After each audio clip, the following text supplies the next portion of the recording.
নিস্তব্ধ রাত, ঘড়িতে তখন 1টা বাজে। গৃহস্থের বাড়ির সবাই গভীর নিদ্রায়। বাইরে ঝিঝি পোকার ডাক আর মাঝে মাঝে রাতচরা পাখিদের ডানার ঝটপটানি।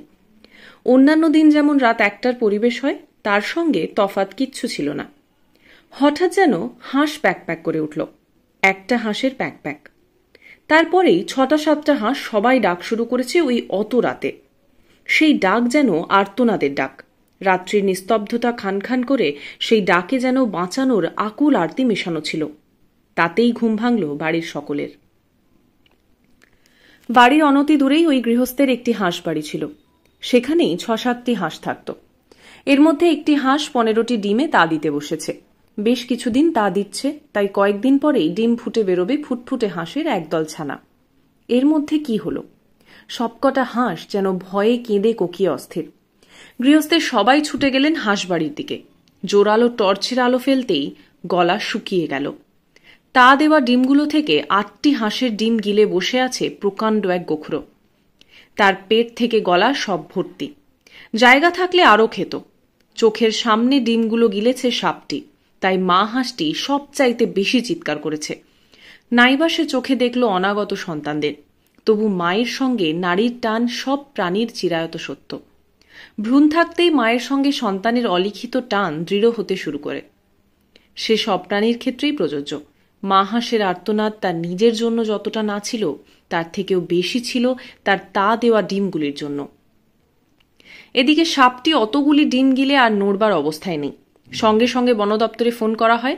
রাত 2টো নাগাদ ছুটে আসেন ওয়াইল্ড লাইফ রিকভারি টিম। সাপটিকে উদ্ধার করার পরেই সাপটি এক এক করে উগরে দেয় 8টি ডিম। সে দৃশ্যও দেখার মতো। ডিমগুলো গোটা গোটাই উগরালো সাপটি। তবে একটাই ভালো কথা যে হাঁসগুলো একটাও মরেনি।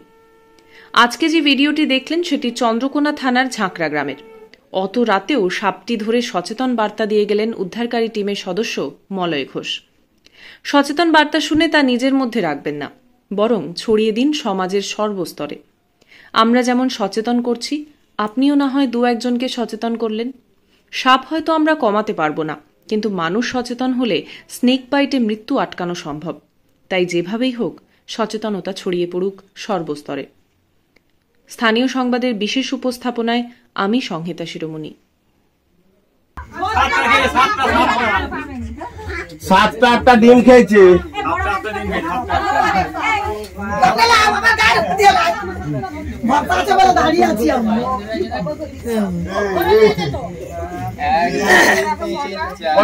দেখো, 1টা 2টো 3টে 4টে 5টা 6টা 7টা 8টা ডিম। ভিডিও কল কর। 1 2 3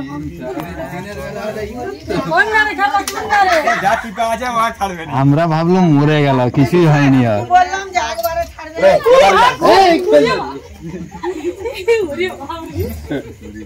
দেখছো,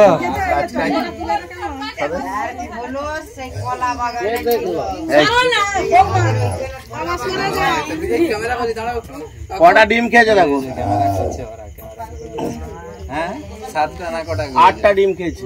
আমি ফোন করছিলাম আপনাকে, পালিয়ে যাচ্ছিল। লাস্টে আমরা না দেখলাম, আমরা তো এখানেই বসেছিলাম।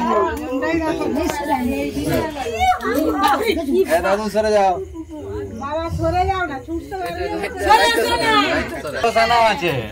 বসে বসে খাচ্ছে তো। লাইটটা বন্ধ করো, লাইট গুলো বন্ধ করো। তোমরা লাইট গুলো বন্ধ করো। 8টা ডিমই খেয়েছে। আর হাঁস মরেছে নাকি? না, হাঁস আগের দিন আগে খেয়েছে। আগে 2টা হাঁস খেলি।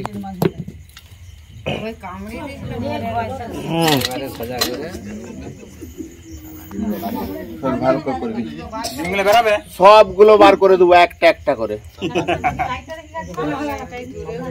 একটা ডিমও থাকবে না। দেখো 8টা ডিম, 8টা ডিমই বেরোবে, কিন্তু মানে গুলো হয়ে যাবে নাকি? কিছুই হবে না। দেখো এক একটা ডিম বেরোচ্ছে। দেখো, লাইটটা বন্ধ করো, লাইট বন্ধ করো। দেখো, 1টা 2টো 3টে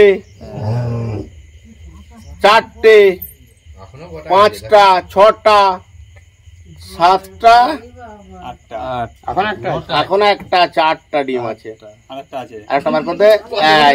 দেখো 8টা ডিম বার করে দিল। এই ডিমটা ছিল বলে আমরা ধরে রাখতে পেরেছি। 8টা ডিম বার করেছে দেখো। পারতাম না, তুই যদি সতেজ অবস্থায় থাকতো আমরা ধরে রাখতে পারতাম। শুনে রাখুন, সাপ সম্বন্ধে কিছু সচেতনতা বার্তা শুনে রাখুন।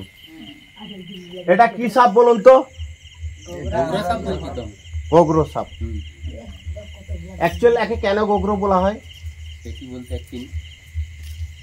এর ফোনার উল্টো দিকে একটা ইউ আকৃতি আছে দেখুন, ইউ, গরুর খুর, গোখুরে, সেই থেকে বলা হয় গোগ্র।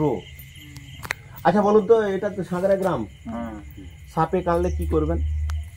কোনো ব্যক্তিকে সাপে কাটলো কি করবেন? বাঁধাবাঁধিটা কি ব্যাপার? হাসপাতাল যেটাকে বলে 100 মিনিটের মধ্যে। আমি ওসব শুনতে চাই না। সাপে কাটলে কি করবেন? প্রথম করণীয় কি?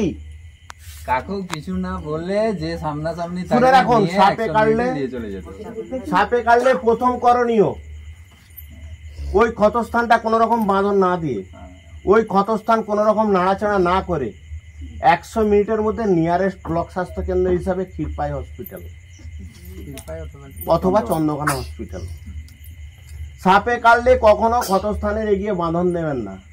যদি বাঁধন দেন আর সেই সাপটি যদি, দাদা লাইটটা বন্ধ করুন, সাপে কাটলে যদি বাঁধন দেন আর সেই সাপটি যদি র্যাসেল ভাইপার অর্থাৎ চন্দ্রবড়া সাপ কেটে থাকে, তাহলে কিন্তু পচন ধরে যাবে কোনটা। কারণ র্যাসেল ভাইপারের হিমোটক্সিস বিষ চামড়া গলিয়ে দিবে, মাংস পচিয়ে দিবে। কখনো সাপে কাটলে বাঁধন দেবেন না। আর তৃতীয়ত, সাপে কাটলে কখনো ওঝার চক্করে পড়বেন না। ওঝা কি করে? আমাদের ওই যে 100 মিনিট সময় যেটা আমরা বলছি, 100 মিনিট সময় মানে ওটা গোল্ডেন সময়, মানে ওই সময় কোনো মানুষ যদি হসপিটালে যায় সে বাঁচবেই। 100 মিনিটের বাইরে যে ব্যক্তি যাবে সে কিন্তু তাকে বাঁচানো অসম্ভব হয়ে যাবে। ওঝা কি করে? 100 মিনিট ওই গোল্ডেন সময়টা নষ্ট করে দেয় আমাদের। আমি সংহিতা শিরোমণি। ঘাটাল মহকুমার সমস্ত খবর সঙ্গে সঙ্গে পেতে স্থানীয় সংবাদের ইউটিউব চ্যানেলটি সাবস্ক্রাইব করুন এবং তার সঙ্গে ফেসবুক পেজটিও লাইক করুন।